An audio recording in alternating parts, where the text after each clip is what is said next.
Marvel vient de tuer son propre univers, Superman n'atteindra jamais le milliard. Salut à tous, ici Reg, on parle des actualités cinéma et séries de la semaine. Avant de commencer cette vidéo, j'aimerais remercier le partenaire officiel de celle-ci, c'est BorgosVPN et ses 38 millions d'utilisateurs et presque 5 sur 5 sur Trustpilot. Vous les connaissez, c'est le meilleur moyen de soutenir la chaîne et c'est un service utile que j'utilise tous les jours. Je vous mettrai dans la description et le compte épinglé des sites internet qui vous disent dans quel pays se situe le film que vous voulez regarder. Ensuite, vous changez de pays. Canada, États-Unis, Belgique, Suisse, Royaume-Uni, Italie, vous allez avoir la VSTFR et même la VEF dans certains cas. Quelques exemples sur Netflix, vous avez Je suis toujours là, Paddington au Pérou ou La chambre d'à côté. Sur Disney+, vous allez avoir des films comme Blanche-Neige, Captain America, Brave New World ou encore The Amateur. Sur HBO Max, qu'il faut utiliser depuis l'application HBO Max, mais si vous avez un abonnement via Canal, vous vous connectez sur HBO avec votre compte Canal et ça fonctionne. Vous avez Sinners, Minecraft, Mickey 17 ou encore The Brutalist. Pour les gros consommateurs de YouTube, vous avez YouTube Premium pour beaucoup moins cher. Vous prenez un VPN d'après moi dans un pays de l'Union Européenne parce que c'est plus simple, comme la Roumanie, la Bulgarie. Il y a plein de tutos en ligne qui vous disent comment faire, ça fonctionne encore aujourd'hui sans problème. Et ça marche sur plein d'autres abonnements, comme Letterboxd, Patron aussi. Vous serez en bien plus grande sécurité qu'un VPN, que ce soit sur la Wi-Fi de l'université, de l'hôtel, de l'aéroport ou même de chez vous. Vous pouvez partager un compte avec cette personne au total. C'est disponible sur tous vos appareils préférés sans aucun problème. Vraiment, tout le monde peut le faire en quelques clics. C'est simple. Vous pouvez essayer par vous-même car vous êtes satisfait ou remboursé sous 45 jours et vous avez une assistance technique en français 24h7. Utilisez le lien dans la description, le code épinglé afin de vous abonner à BorgosVPN et bénéficier de 83% de réduction plus 4 mois gratuits. Foncez sur l'offre. Pour les fans de Godzilla, ce qui serait hyper intéressant, c'est que oui, peut-être il y aura une suite à Shin Godzilla. Pour ceux qui ne connaissent pas, Shin Godzilla, c'est grosso modo Godzilla avec une touche d'horreur cosmique, normal, hein, c'est pas le créateur d'Evangelion, et en même temps, un point de vue hyper bureaucratique de la chose, c'est génial. Hein, si vous l'avez pas vu, foncez, c'est vraiment très très bien. Et le film n'aurait pas besoin de suite en réalité, mais potentiellement, ils sont en train de réfléchir à comment faire une suite et je pense que ce serait une bonne idée, il y a des choses à explorer. Et ensuite, Godzilla Minus One, vous savez, une suite est prévue avec le même réalisateur évidemment, et visiblement, ça avance bien, voire très très bien, parce que la suite pourrait sortir ou l'année prochaine ou l'année d'après. Ce qui est assez surprenant, mine de rien, mais je suis content parce que c'est deux projets que moi j'ai adorés en tant que film Godzilla, mais surtout en tant que vrai bon film. Si vous les avez pas vus, regardez-les parce qu'ils sont vraiment excellents et ils vont arriver peut-être plus vite que prévu. En tout cas pour Minus One et peut-être Shin Godzilla un jour. La série Vendredi 13 d'A24 a trouvé son Jason Voorhees, alors version jeune évidemment, parce que c'est une série prequel de comment Jason est devenu Jason. Ça sera Callum Vision qui va donc l'interpréter. Pourquoi pas, moi je suis pas fan de Vendredi 13, mais pour les fans, je voulais vous partager cette actualité. Et qui sait, peut-être la série peut être bien. On verra bien. D'autres choses dont je suis pas forcément fan, c'est American Nightmare ou The Purge. Je suis pas du tout fan de cet univers, je les ai tous vus pour le coup. Mais oui, le tournage du prochain va commencer en 2026, ils veulent en faire un autre. Pourquoi pas, à voir ce que ça va donner, même si je suis pas spécialement fan, je sais qu'il y a des gens qui adorent cette saga. Spider-Verse ou Spider-Man, du coup Beyond the Spider-Verse, a été décalé de quelques semaines pour une simple et bonne raison. Ils ont envie d'avoir une meilleure fenêtre de diffusion IMAX. Pour ceux qui ne savent pas, un petit rappel, grosso modo, il n'y a qu'un seul film IMAX diffusé à la fois dans le monde, entre guillemets, hein, c'est une grosse exagération, mais c'est ça. Donc en fait, chaque cinéma peut proposer qu'un film et IMAX, l'entreprise, décide quel film est diffusé en IMAX à quel moment. En ce moment, c'est Superman, ensuite ce sera les 4 Fantastiques et des choses comme ça. C'est aussi pour ça qu'il n'y avait pas de IMAX, en théorie, hein, pour le Jurassic World qui est sorti cette année. En plus, c'était pas filmé en IMAX, c'était filmé en pellicule, mais parce qu'ils avaient qu'une semaine et les films essaient de se mettre dans le calendrier en termes de sortie pour avoir une grosse fenêtre IMAX et profiter de l'argent supplémentaire que profite de l'IMAX aussi. Donc oui, ils ont décalé le film de quelques semaines pour avoir plus de temps en IMAX. C'est un contrat qu'ils ont dû signer avec IMAX hein, pour le coup. Rappel, Christopher Nolan, à chaque fois qu'il sort un film, il a 3 semaines d'IMAX minimum, ce qui est énorme, et peut-être l'Odyssée aura encore plus à voir, mais oui, du coup le film a été légèrement décalé. Il faudra attendre un peu plus, c'est toujours prévu du coup maintenant pour juin 2027. Taika Waititi va réaliser la suite, ou en tout cas un nouveau projet Judge Dredd. Pourquoi pas ? Moi, je pense que Judge Dredd, ça peut fonctionner. Moi, j'ai bien aimé le précédent. Hein. Pour le coup, je trouve que c'était bien meilleur que l'original. Taika Waititi, c'est un mec qui est connu pour faire de l'humour, mais Judge Dredd, c'est un peu une satire violente. Je pense que ça peut le faire aussi. À voir ce que ça va donner. Moi, je lui fais confiance. C'est l'histoire que moi, j'aime beaucoup. Mais bon, on n'est pas sûr pour l'instant quand le tournage va commencer, si ça va se faire. Parce que rappelez-vous, Taika Waititi, en vrai, il a plein de projets prévus en cours. Donc, c'est toujours compliqué de savoir ce qui va se faire ou pas. Mais visiblement, c'est le nouveau projet. Et ça devrait se faire d'après ce qu'on dit aujourd'hui. Mais encore une fois, bénéfice du doute. Pareil pour le prochain projet Basic Instinct hein, de Joe Ertehaz, je sais pas comment on dit exactement, Esterhaz peut-être, je n'en sais rien, mais tout ça pour dire que c'est lui qui a fait le film original de Verhoeven et c'est lui qui va écrire une sorte de remake, reboot, anti-woke, c'est ce qu'il a dit. Voilà, un boomer de 80 piges qui va faire un film anti-woke, Basic Instinct. Bon, ok, je vois pas le rapport avec forcément le wokisme et Basic Instinct, mais d'accord, ok, pourquoi pas, ça pourrait être intéressant, on sait jamais. Basic Instinct, c'est vachement bien, pour le coup, donc à voir ce que ça va donner. En termes de box-office, je parle déjà de l'Odyssée de Nolan, comment ça se fait? Bah oui, parce que vu que les préventes des billets sont sorties il y a la semaine dernière, du coup, jeudi dernier, 1 an à l'avance, ce qui est ridicule d'après moi, et qu'il y a déjà 4 jours dans plein de pays différents, donc dans 20 salles cinéma différentes, il y a 4 jours qui ont été déjà vendus, une séance minimum. Ça fait déjà 1,5 million de dollars au box-office international. Voilà, une séance sur 20 cinémas pendant 4 jours. C'est dingue, moi je trouve que c'est ridicule de vendre des places de cinéma 1 an à l'avance. Déjà que quand ils font 3 mois à l'avance, je trouve ça ridicule, mais là, c'est revendu en ligne, des places de concert et tout. Non, c'est bon, je veux dire, c'est un film, calmez-vous. Mollo, alors je comprends qu'il y a l'événement de l'IMAX 70 mm et tout, que c'est rare d'en avoir. Je vous ai dit, hein, il n'y a que 20 cinémas dans le monde qui vont le proposer dans ce format-là. Je sais que vous avez envie de le voir, mais il y aura une grosse fenêtre IMAX et ça sera diffusé pendant des jours, des semaines, voire des mois en fonction du succès du film et ça sera un énorme succès. Mais l'idée derrière cette chose-là, c'est surtout qu'ils veulent créer un élan marketing colossal. Ils veulent que ce film soit l'événement de la décennie et je pense que ça le sera. Vraiment, je pense que Nolan qui fait l'Odyssée, je pense que ça sera l'événement marketing de la décennie en termes de cinéma populaire. Je pense qu'aucun film va le dépasser pour l'instant. Ça sera vraiment un événement culturel, choc. Ce sera de loin le film de Nolan qui va le mieux marcher d'après moi, parce que c'est une œuvre universelle. Il y aura un casting de fou, il y aura un marketing de fou. Ça sera colossal. Ils vont le vendre comme le plus gros projet de Nolan ever, ce qui est vrai.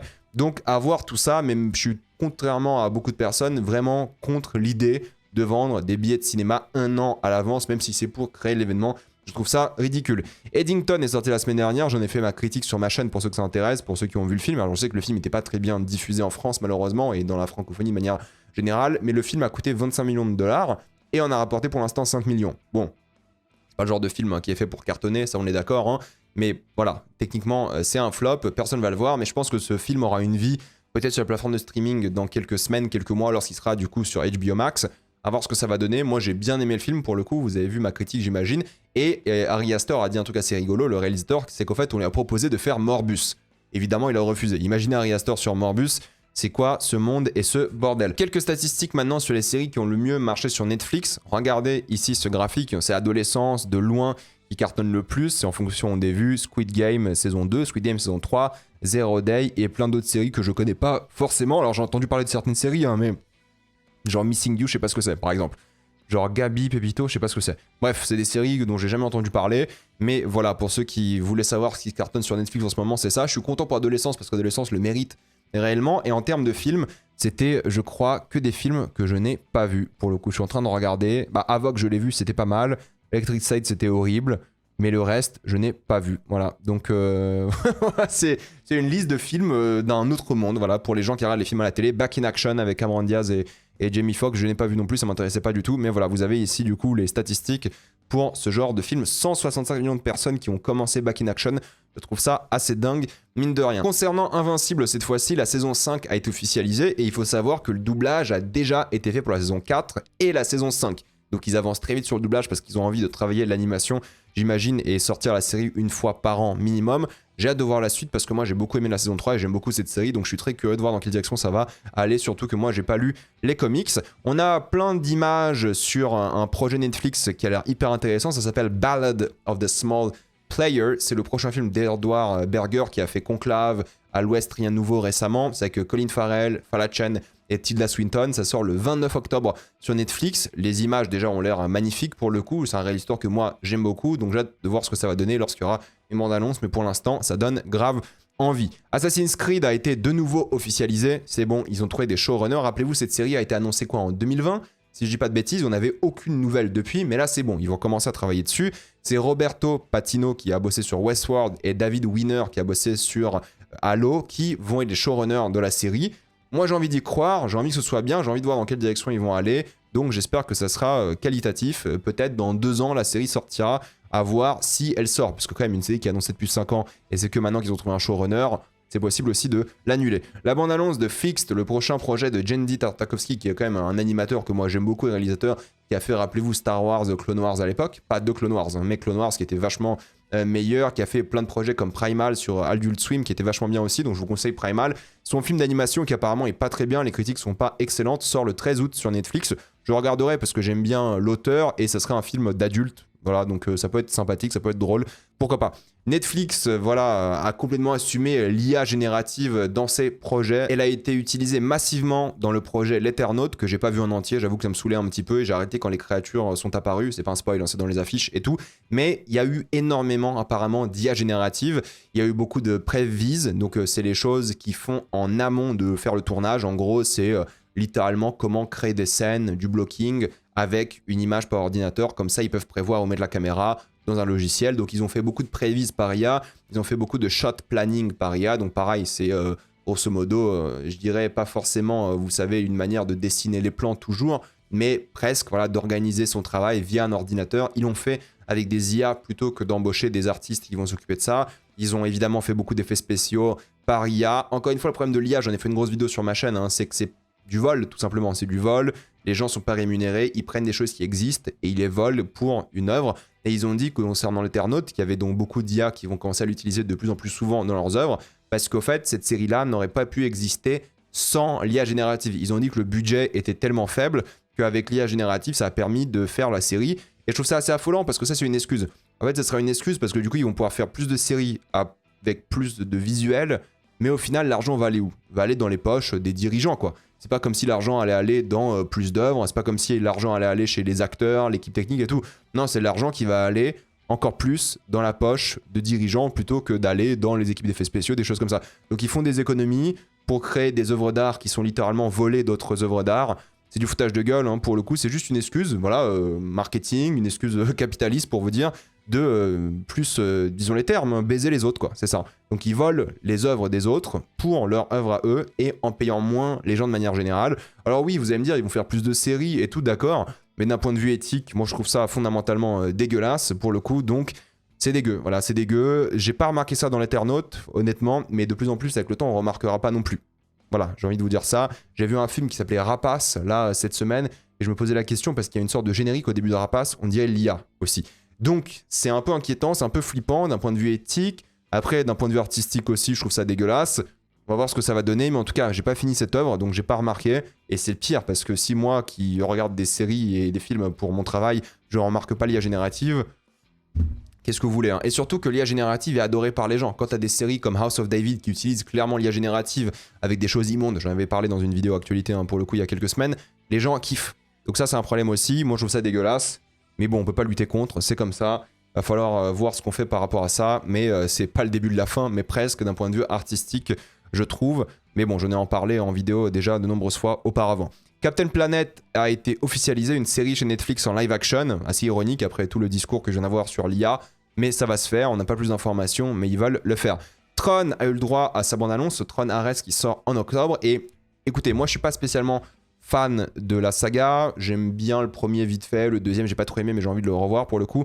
Là la bande-annonce m'a donné plus ou moins envie, je veux dire il y a des choses qui sont pas mal, en extérieur ça a l'air pas mal, j'aime bien l'idée de Tron qui est cette fois-ci pas dans le jeu vidéo mais dehors et ce que ça veut dire et comment il joue avec la verticalité du vrai monde et tout, ça peut être vraiment cool. J'aime bien l'idée d'avoir Nine Inch Nails qui s'occupe de l'album, du coup de l'œuvre, ça peut être pas mal, comme on avait Daft Punk pour le précédent, là c'est Nine Inch Nails donc c'est très très bien.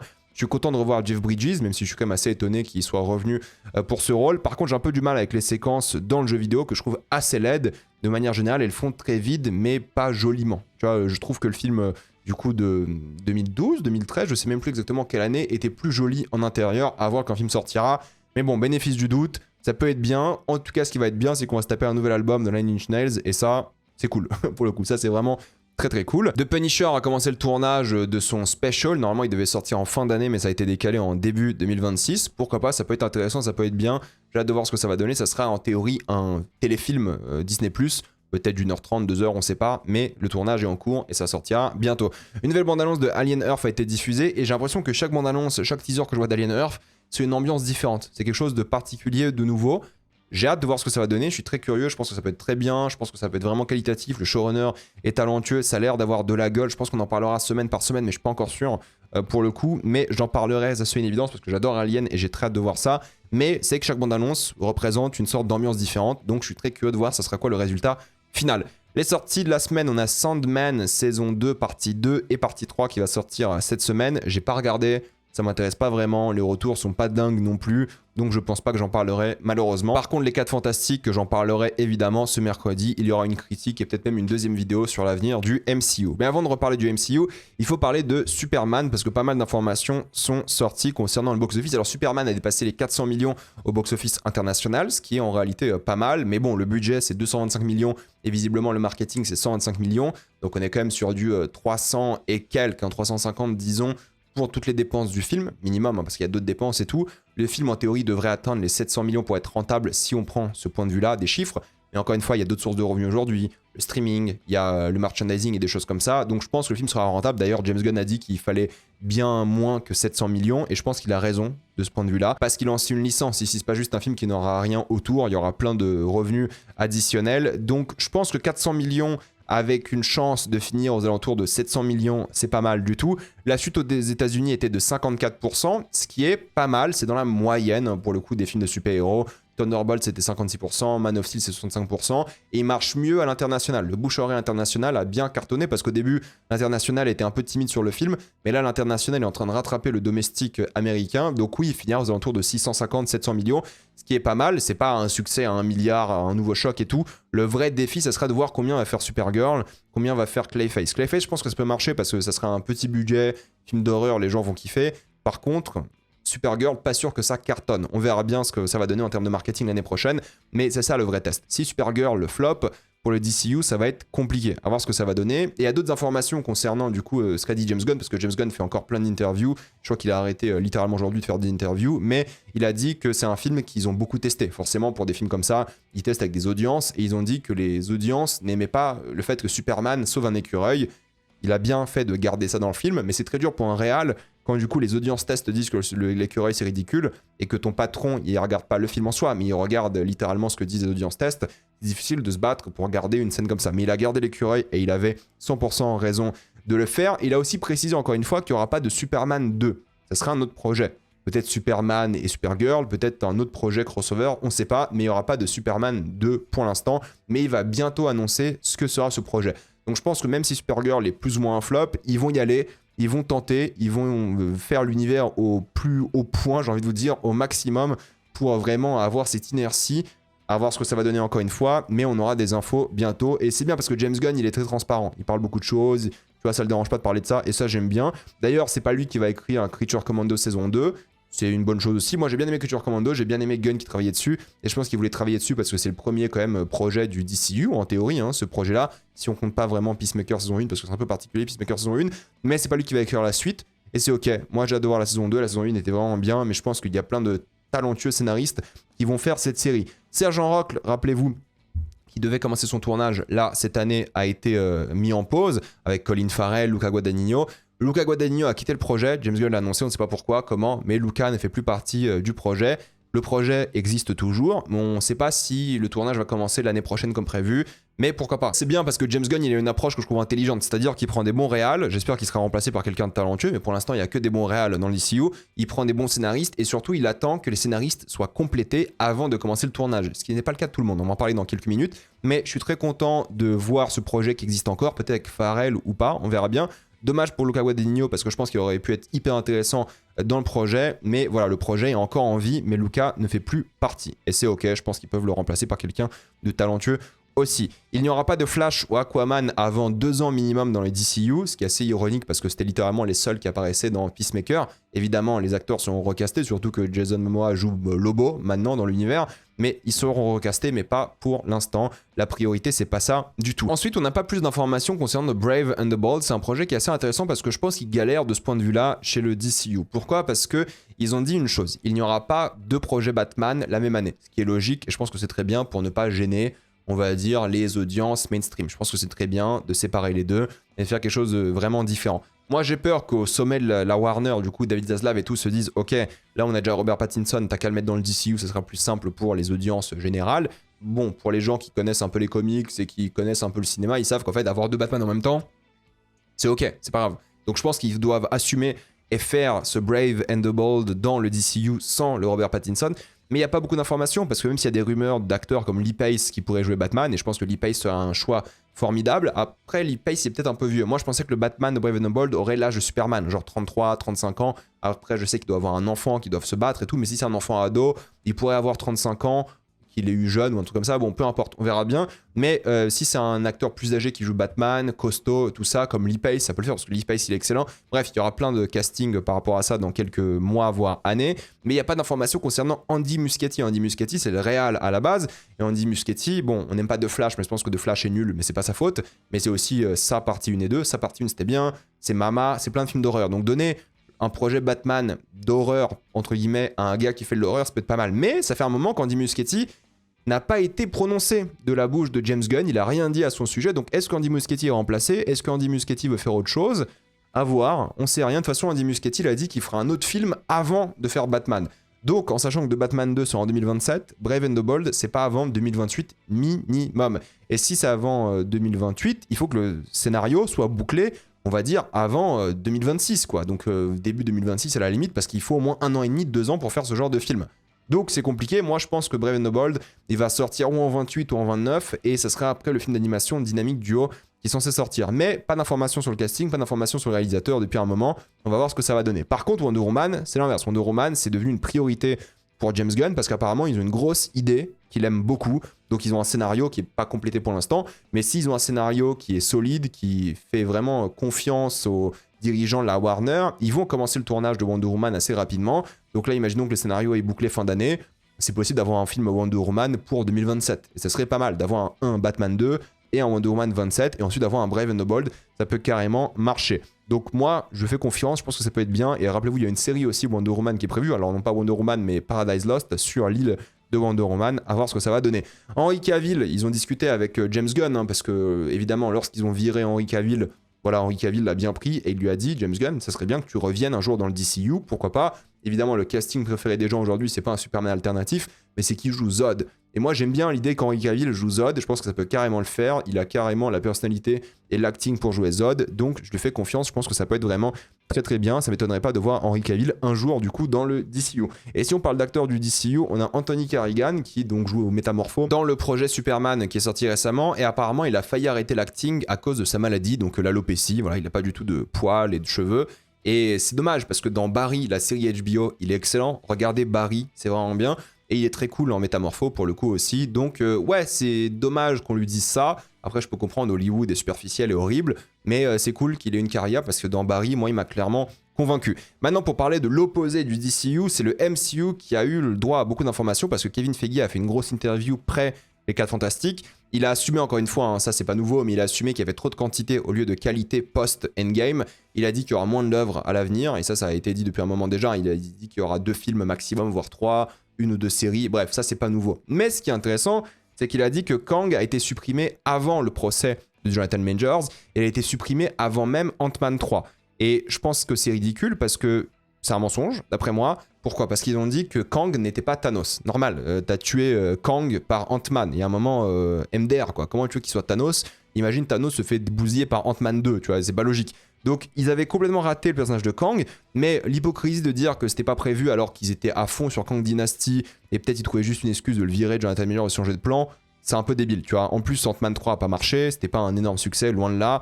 Je peux comprendre, mais dire que c'était vraiment prévu depuis le début, entre guillemets, pas depuis le début, mais avant Ant-Man 3 de le supprimer, peut-être avant le tournage d'Ant-Man 3, non, mais avant la sortie d'Ant-Man 3, là oui. Mais franchement, c'est ridicule, enfin, parce que entre le début du tournage d'Ant-Man 3 et l'annonce de lui en grand méchant, il n'y a pas beaucoup de temps. Donc changer d'avis comme ça, après bon, peut-être il ment pas, peu importe, mais il veut pas lier cette histoire à l'histoire de Jonathan Majors, ce qui pour moi est un peu logique. Mais en tout cas, voilà. Kang, d'après lui, n'allait jamais être le vrai méchant, et il discutait déjà avec Robert Downey Jr. pour revenir en tant que Doom, du coup. Mais le problème, du coup, c'est que Secret Wars, entre guillemets, le problème, même si moi je trouve que c'est une bonne idée, Secret Wars sera un reboot du MCU, donc le MCU va mourir et renaître, parce qu'ils vont changer le casting, ils vont du coup recaster des acteurs importants comme Iron Man, Captain America, ils vont reboot la timeline et arrêter le multivers visiblement, et le MCU, entre guillemets, pour l'instant, est planifié jusqu'à 2032. Donc, Secret Wars sera un vrai reboot et je pense que c'est une bonne idée. Voilà, balancer la nostalgie maintenant, balancer tout, et nous, Secret Wars, on recommence tout. Tu peux recaster Iron Man, tu peux recaster absolument tout le monde, mais là, t'arrêtes et tu recommences proprement le MCU. Je pense que c'est une bonne idée. Je veux dire, les comics, c'est comme ça, ils font des reboots constamment, c'est ok. Mais là, d'arrêter avec Secret Wars, vu l'échec de ces phases, ça me semble logique, et de rebooter. Voilà, tu vas mettre Tobey Maguire, Hugh Jackman et les X-Men dedans, et ensuite tu recommences avec l'arc des X-Men, mais qu'est-ce qu'il faut savoir qui est un peu déstabilisant et problématique, c'est que je pense que ces deux films-là seront nuls. Pourquoi est-ce que je pense ça? C'est que déjà, le casting de Robert Downey Jr., tout ça, bref, ça j'en ai souvent parlé, mais surtout, là, il y a Michael Waldron qui a déjà bossé sur Doctor Strange, Loki, qui a été embauché pour travailler le scénario de Doomsday. Est-ce qu'il n'y a pas un truc qui vous choque? Le scénario de Doomsday. Doomsday a commencé son tournage en avril.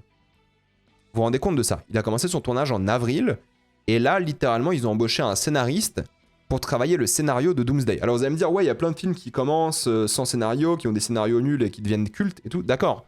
Mais est-ce que vous attendez ça de Marvel? Non mais sincèrement. Donc moi je trouve ça complètement ridicule, je trouve ça stupide. Là où James Gunn te dit, ok, nous on va jamais commencer la production d'un film sans avoir un scénario bouclé.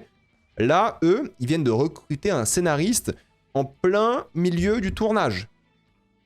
Est-ce que vous vous rendez compte de ça? C'est ridicule. Donc le scénariste, j'en doute pas qu'il peut être compétent et tout, mais c'est du foutage de gueule. Vraiment, je trouve ça ridicule. Je pense vraiment que Doomsday et Secret Wars seront mauvais, ce sera juste de l'aura farming, de la nostalgie, du fanservice, je pense que ça va être complètement débile. En tout cas, Jack Schreier, lui, qui a réalisé Thunderbolts, qui était vraiment bien pour le coup, Thunderbolts c'était cool, réalisera le film X-Men, ça c'est toujours prévu, ça a déjà été annoncé il y a quelques mois déjà. Ils ont dit qu'il n'y aura pas de Miles Morales dans le MCU parce qu'ils n'ont pas les droits pour l'instant, mais c'est pour l'instant, c'est-à-dire que vous savez, Spider-Man dans Civil War, il a été introduit en reshoot. Donc ils peuvent très bien même terminer le tournage d'un film et faire des reshoots avec Miles Morales. Donc s'ils veulent mettre Miles Morales, ils le feront sans problème.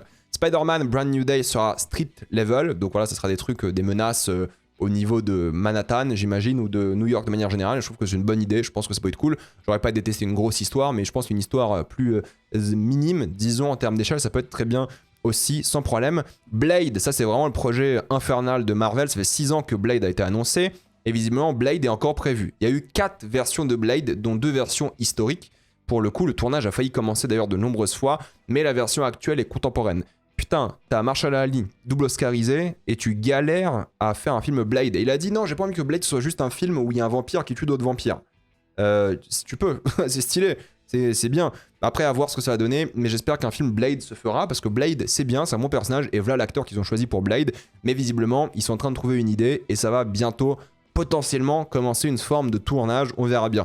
Deadpool sera évidemment de retour, on sait pas comment pour l'instant, mais il en discute souvent avec Hugh Jackman et Ryan Reynolds, ça m'étonne pas. D'autres personnages post-endgame seront de retour, j'imagine que Moon Knight et d'autres. C'est pas choquant, pour moi c'est même logique. De toute façon dans Secret Wars, je pense qu'il y aura absolument tout le monde, depuis genre les X-Men de l'époque, Spider-Man de Sam Raimi, à tout ce qui est sorti. Je pense que Secret Wars, il y aura vraiment tout le monde. Et j'aime beaucoup l'idée que Kevin Feige ait défendu le wokisme. Encore une fois, il a dit que le MCU, c'est le vrai monde. Du coup, il y aura toujours de la diversité.